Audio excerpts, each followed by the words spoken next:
प्यारे बच्चों, आज हम इस वीडियो के माध्यम से पढ़ेंगे चुंबकीय क्षेत्र में गतिमान आवेश पर बल।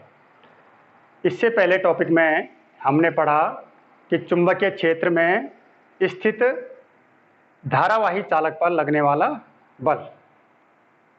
तो अगर आप लोगों ने ये चैनल सब्सक्राइब नहीं किया तो पिछली वीडियो देखने के लिए आप चैनल सब्सक्राइब कर दें।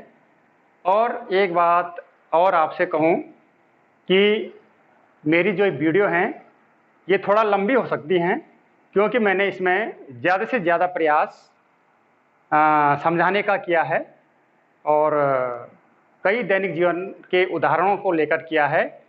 तो ये वीडियो थोड़ा लंबी जा सकती है, इन्हें अंत तक आप ज़रूर देखिएगा। अपनी नोटबुक और पेन को साथ में ज़रूर रखिएगा ताकि आपको इस वीडियो के माध्यम से सब्जेक्ट की टॉपिक की पूरी जानकारी हो जाए और टॉपिक से संबंधित आने वाले छोटे क्वेश्चन से लेकर बड़ा क्वेश्चन आप कवर कर सकें। तो निश्चित रूप से आपको ये वीडियो पसंद आएगी। तो यहाँ पर गतिमान आवेश पर चुंबकीय क्षेत्र में बल।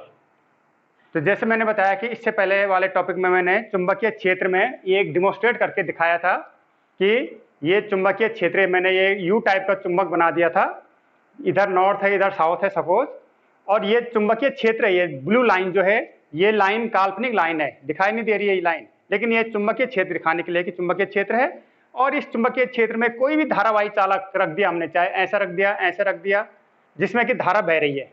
जैसे मैं ऊपर वाला ये मार्कर रख रहा हूँ यहाँ पे, चुंबकीय क्षेत्र में रख दिया, इस समय ऐसा रखा तो ये एंगल इतना बन रहा है, ऐसा रखा तो इस समय 90 डिग्री का एंगल बन रहा है। तो हर स्थिति में इस पर एक बल लगेगा अगर इसमें धारा बह रही है। तो अगर केवल चालक रखा है, सिंपली धारा नहीं बह रही है, चुंबकीय क्षेत्र में रखा, तब इस पर कोई बल नहीं लगेगा। ये मैं पिछले बता चुका हूँ। धारा बह रही है तो इस पर एक बल लगेगा, और उस बल का मान हमने आपको बता दिया था, F = ILB sin थीटा। आप पिछले वीडियो को देखकर आप उसको जरूर देख लें। इसी प्रकार से अगर हमारे पास कोई चुंबकीय क्षेत्र है और उसमें कोई आवेश किसी वेग से गति कर रहा है, तो उस पर भी एक बल लगना शुरू हो जाता है। मैं यहाँ पे आपको दिखाऊं कि अभी आप केवल इसको देखिए, मेरा नीचे वाला ये जो हमने नोटबुक पकड़ रखी है, ये नीचे वाला पोर्शन देखिए, इसकी ये ब्रेथ है, ये लेंथ है। तो इधर के लिए चुंबकीय क्षेत्र है मेरी तरफ से, और उस साइड के लिए चुंबकीय क्षेत्र है। इसमें मैंने बना भी रखे हैं, रेड लाइंस बना रखे हैं, एरो बना रखे हैं। यहाँ पे बी लिखा है जिसको चुंबकीय क्षेत्र से प्रदर्शित किया जाता है। उधर के लिए केवल अभी रेड लाइन देखिए आप, चुंबकीय क्षेत्र है। और ये आपने देख लिया, ऐसा है ये। अब कल्पना कीजिए कि ऐसा चुंबकीय क्षेत्र है। इस चुंबकीय क्षेत्र में कोई आवेश यहाँ पे रखा हुआ है, ये क्यू आवेश रखा हुआ है, क्यू आवेश।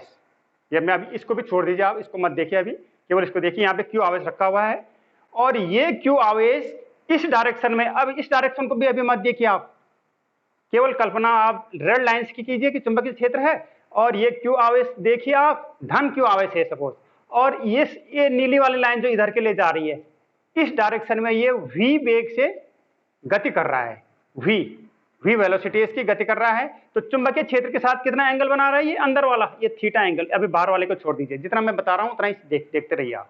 ये थीटा एंगल बना रहा है, तो ये v वेग से गति कर रहा है इस डायरेक्शन में, चुंबकीय क्षेत्र इधर है, थीटा डायरेक्शन में है, ये थीटा एंगल से v वेग से गति कर रहा है। तो अब ऐसा आप कल्पना कर लीजिए आप, ठीक है, आप कल्पना कर लीजिए। अभी उसको भी छोड़ दीजिए, आप इस वाले को छोड़ दीजिए, ठीक है।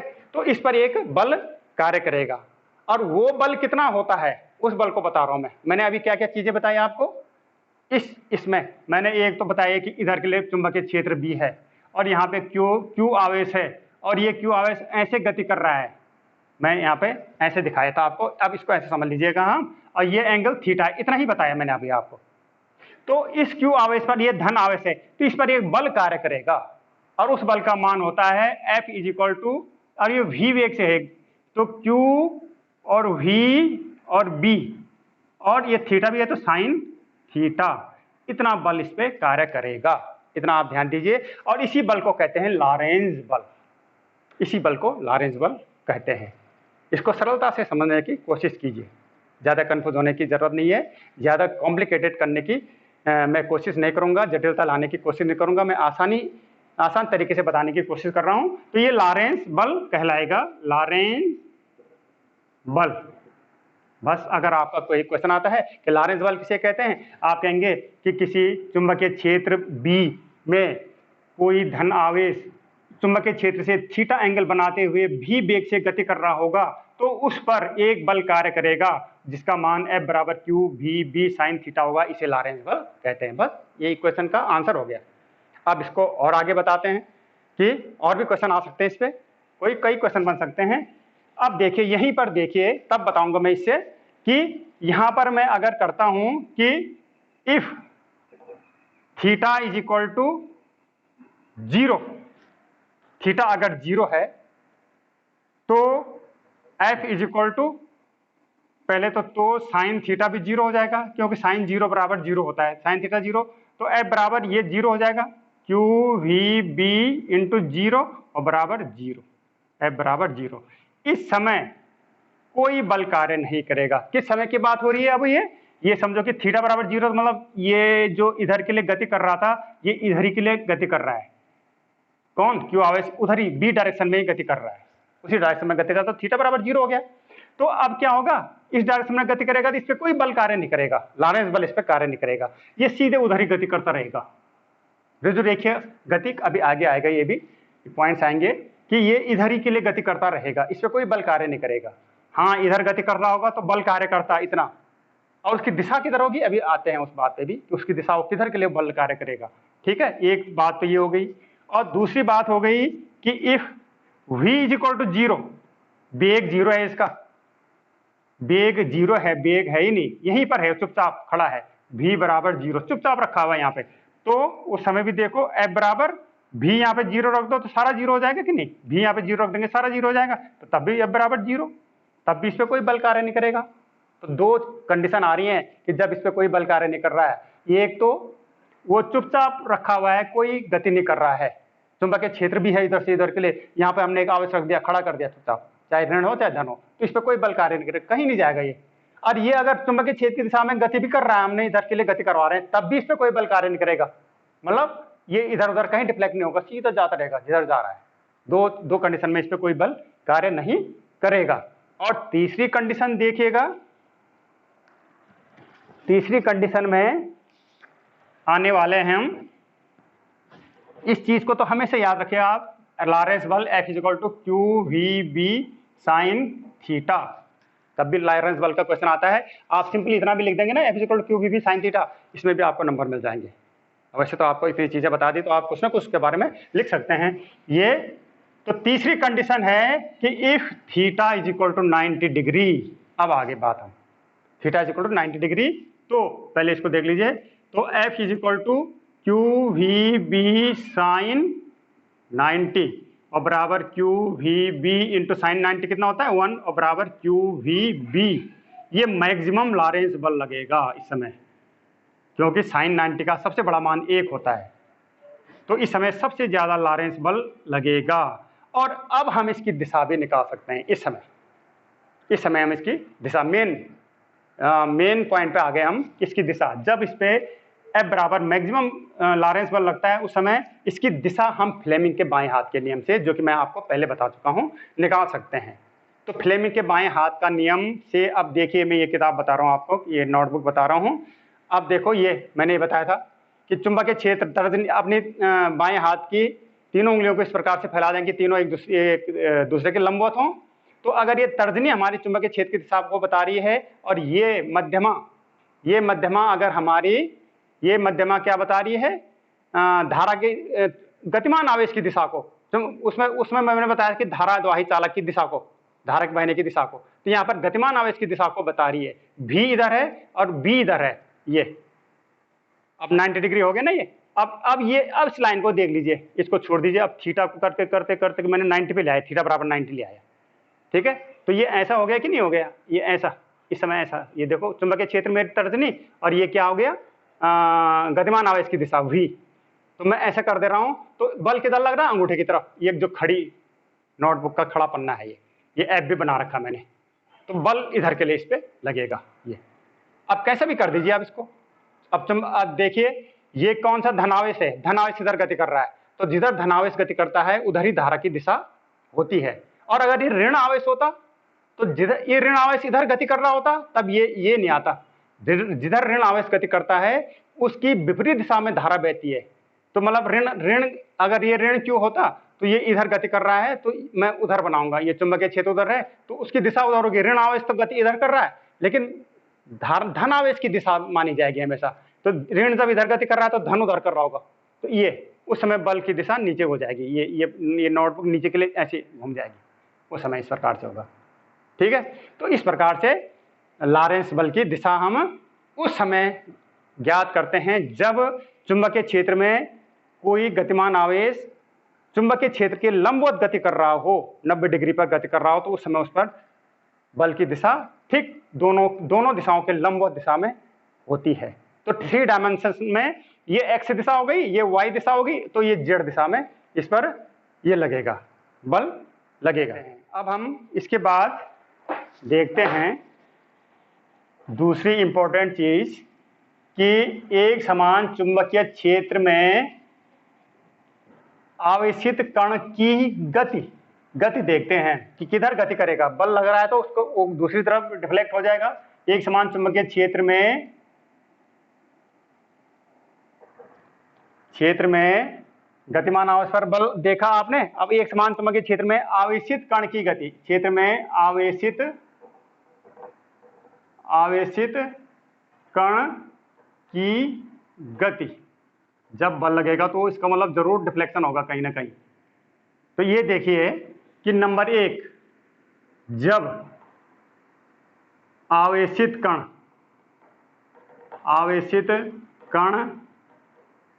चुंबकीय क्षेत्र के समांतर गति कर रहा हो,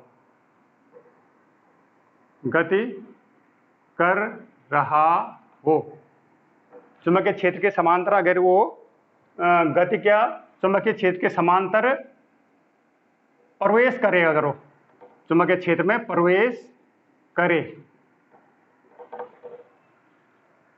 ठीक है। तो यहां पे बताया था मैंने आपको कि चुंबकीय क्षेत्र इधर के लिए है और ये आवेश भी उधर ही के लिए प्रवेश कर रहा है, जो मैं बता भी चुका हूं, पहले भी बता चुका हूं मैं इसको कि चुंबकीय क्षेत्र इधर के लिए है और ये आवेश भी उधर ही के लिए, थीटा बराबर 0 उधर ही के लिए जा रहा है। तो इस पर एक बल लगेगा कि नहीं लगेगा। मैंने बताया था उस पर कोई बल नहीं लगेगा, क्योंकि बल बराबर 0, F equal to Q V V sine theta से थीटा इक्वल 0, तो साइन थीटा 0, तो इस पर कोई बल नहीं करेगा। तो वो किधर गति करेगा? जब उस पर ये उधर जा रहा है, इस पर कोई नहीं छेड़ रहा है, कोई बल नहीं लग रहा है, किधर के लिए नहीं लग रहा है, तो वो सीधा ही जाता रहेगा।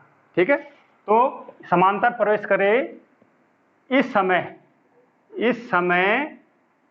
थीटा इज इक्वल टू क्या हो जाएगा 0, तो एफ बराबर Q V B sine theta बराबर 0। इस समय कोई बल कार्य नहीं करेगा, तो जिधर जा रहा था उधर ही जाता रहेगा, तो रुजु रेखीय पथ में गति करेगा। तो अतः आवेशित कण ऋजु रेखीय मतलब सीधी रेखा पथ पर गति करेगा। एक कंडीशन तो ये है। दूसरी कंडीशन ये हो सकती है कि जब आवेशित कण चुंबकीय क्षेत्र के लंबवत प्रवेश करे। अब देखो ये प्रवेश करे, ठीक है, चुंबकीय क्षेत्र इधर के लिए है और ये आवेश लंबवत प्रवेश कर रहा है इधर के लिए। ये चुंबकीय क्षेत्र इधर था, ये यहाँ पर था, अभी तक तो उधर ही किया उसने प्रवेश, तो वो सीधा जा रहा है उधर रुजु रेखीय गति में। पहली कंडीशन। अब की बार इसको हम लंबवत ऐसे इसके अंदर घुमाते, इस चुंबकीय क्षेत्र में इस प्रकार से प्रवेश करवाते हैं, इस प्रकार से। तो इस प्रकार से प्रवेश करवाएंगे तो उस पर अब बल कार्य करेगा। देखते हैं उसके हाथ से। इस पर कुछ ना कुछ बल कार्य करेगा। अब कितना बल वो मैंने बता दिया था, क्योंकि 90 डिग्री हो गया sin 90 क्यू भी बल लगेगा। और किधर लगेगा? वो फ्लेमिंग के बाएं हाथ के नियम से। ये इस प्रकार से हो गया। इसको ये ऐसे देख लीजिए। अब तो इधर लंबवत प्रवेश कर रहा है, चुंबकीय क्षेत्र उधर है, तो इस पर एक बल ऊपर के लिए कार्य करेगा। तो ये जो इधर आ रहा था, इधर के लिए आ रहा था, जो क्या गतिमान आवेश, इस पर ऊपर के लिए बल कार्य करेगा ना। ये सीधे इधर नहीं जाएगा, बल्कि ये ऊपर के लिए मुड़ जाएगा, ऐसे ऊपर के लिए मुड़ जाएगा। और जब ये ऊपर के लिए मुड़ेगा, यहाँ पे आ जाएगा, तो अब देखो चुंबकीय क्षेत्र उधर ही है और उस समय ऊपर जा रहा है। ये देखो ऊपर के लिए जा रहा है। ये गतिमान आवेश की दिशा होगी अब यहाँ पे, क्योंकि ये घूम करके ऐसे आ गया था, है ना। और ये ऊपर के लिए। अब इस पर बल किधर कार्य करेगा? अंदर, ये अंगूठा। तो ये यहाँ पर ऊपर, अब सीधे ऊपर नहीं जाएगा, बल्कि फिर इधर घूम जाएगा। अब यहाँ पे आया माना, तो चुंबकीय क्षेत्र उधर ही है, और ये देखो यहाँ पर इधर के लिए गति कर रहा है और नीचे के लिए बल कार्य करेगा। तो इसको मतलब देखो, ये ऊपर आया, यहाँ पे फिर इधर आया, फिर इधर आया, फिर इधर आया, और फिर इधर आया।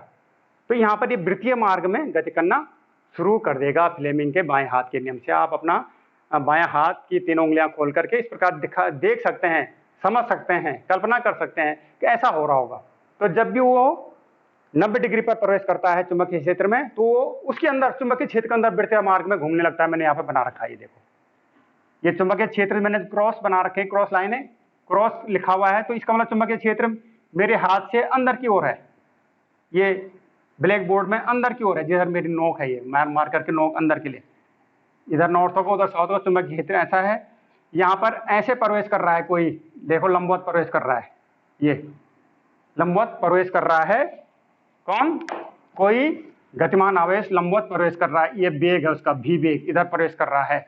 तो चुंबकीय क्षेत्रों के अंदर प्रवेश कर रहा है मेरी ये मध्यमा के अनुसार, तो उसको बल ऊपर के लिए लगेगा, एफ बता रखा है मैं, ऊपर के लिए बल। ये अब ये उधर जा रहा था, तो उधर नहीं जाएगा, बल्कि थोड़ा घूम के इधर आ जाएगा, इधर। अब यहाँ पे किधर होगी इसकी दिशा? चुंबकीय क्षेत्र वही है, उसकी दिशा इधर ऊपर हो गई, जिधर भी है। तो बल किधर लगेगा? अंदर। तो ये सीध ऊपर नहीं जाएगा, बल्कि अंदर के लिए बल लगेगा, तो ये घूम जाएगा ऐसे यहाँ पे, ये ऐसे इसके अंदर ऐसे वृत्तीय मार्ग में गति करना शुरू कर देगा। ठीक है। तो ये दो कंडीशंस में आप ज्ञात कर सकते हैं कि कैसे पथ पर गति करता है, जब किस प्रकार से वो प्रवेश करेगा चुंबकीय क्षेत्र में।